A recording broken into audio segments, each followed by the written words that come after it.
میں آپ سے سب سے بلکہ پوچھنا چاہوں گا واٹس یور فیوریٹ ذکر؟ ویسے تو بہت سے اذکار ہیں لیکن واٹس یور گو ٹو ذکر کہ جب آپ فری ہوں اور آپ آڈینس کو بھی بتانا چاہیں کہ جی ہاں یہ آئی لو دس ذکر. اچھا علی بھائی میں آپ کو بتاؤں کہ ایک پریکٹس جو میری پہلے بھی رہی ہے اور اب زیادہ ہو گئی ہے وہ یہ ہے کہ جب بھی میں ذکر کرنا شروع کرتا ہوں نا اللہ سبحانہ و تعالیٰ کا تو میں استغفر اللہ اور اللہم اغفر لی سے آگے نہیں جا پاتا. اللہ. کیونکہ میں نا میرا دل کرتا ہے اللہ سبحانہ تعالیٰ کا ذکر کرنا. سبحان اللہ. اور میں اپنا محاسبہ جب کرتا ہوں نا کہ میری عبادات کا نماز کا جب میں محاسبہ کرتا ہوں تو میں استغفر اللہ اور اللہم اغفر لی سے آگے نہیں جا پاتا. سبحان اللہ. کہ میں اللہ تعالیٰ کا استغفار کرتا رہتا ہوں کہ اللہ تعالیٰ مجھے معاف کر دے تاکہ میں اس کے بعد چاہتا ہوں کہ میں سبحان اللہ الحمدللہ اللہ اکبر لا الہ الا اللہ اور رسول اللہ صلی اللہ علیہ وسلم کے اوپر بھی درود اللہم صلی علی محمد. لیکن میں نے recently I find myself just saying اللہم اغفر لی یا استغفر اللہ.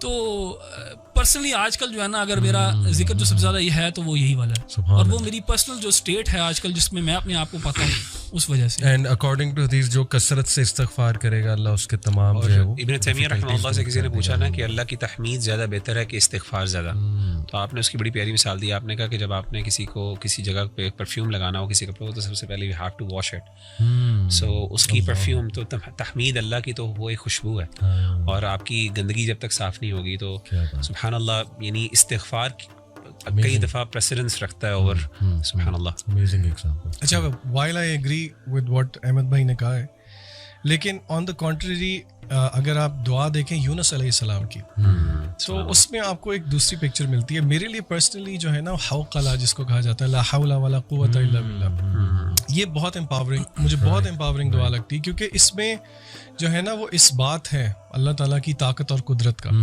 اور اگر آپ دیکھیں تو یونس علیہ السلام کی دعا میں بھی یہی ہے یعنی کہ اس میں بھی اس بات ہے لا الہ الا انت سبحانک انی کنت من الظالمین.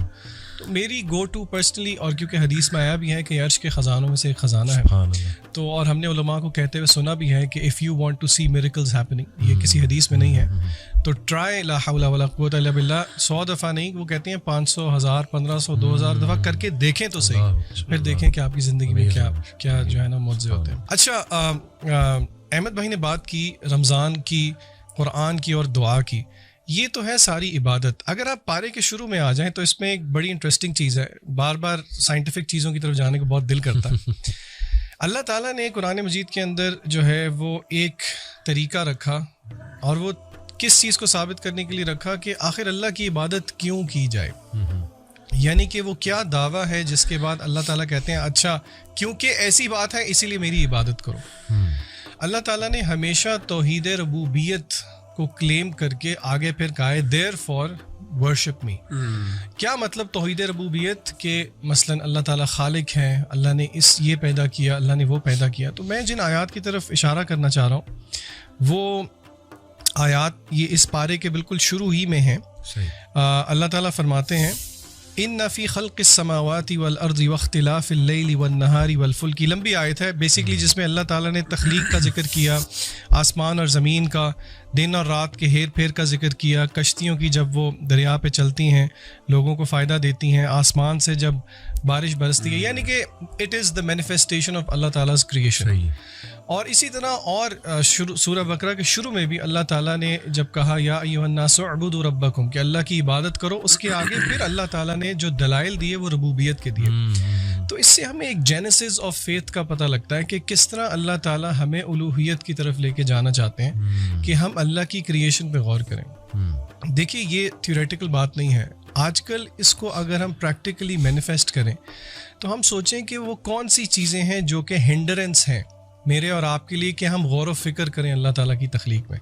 آپ کو یاد ہوگا پچھلے سال ہم ایک ٹرپ پہ گئے تھے سب اکٹھے, اور اس ٹرپ پہ ہم نے کیا کیا تھا, ڈیجیٹل ڈیٹاکس کیا تھا, اور ہم نے رات کو بیٹھ کے سب نے لیٹ کے آپ کو یاد ہوگا آسمان کی طرف کوئی گھنٹہ 1.5 گھنٹہ جو ہے وہ تاروں کو آبزرو کیا تھا, سورہ ملک سنتے, اور ہم سب نے ایگری کیا تھا کہ اس طرح ٹائم نکال کے اللہ کی کریشن کو شاید ہی ہم کبھی آبزرو کرتے ہیں. بالکل صحیح. تو ہم اپنے بہن بھائیوں کو یہ مشورہ ضرور دیں گے کہ آپ کبھی نہ کبھی اپنے آپ کو تھوڑا سا کٹ آف کر کے اس پہ غور و فکر ضرور کریں, کیونکہ اللہ تعالیٰ نے اس کو دلیل بنایا ہے اپنی الوہیت کے لیے. تو I think this is very empowering. ویسے یہ جو ربوبیت آپ نے بات کی, اٹس اے بیوٹیفل کانسیپٹ. اس کو اگر تھوڑا سا اور ہم آڈینس کے لیے ایکسپلین کر دیں تو بڑا امپاورنگ ہوگا کہ ایگزیکٹلی توحید ربوبیہ میں کیا کیا جو ہے وہ آتا ہے. میرے خیال سے شیخ مغیرہ سے میں ریکویسٹ کروں گا کہ آپ ربوبیت پہ تھوڑا سا ذرا ایلیبوریٹ کر دیں پلیز.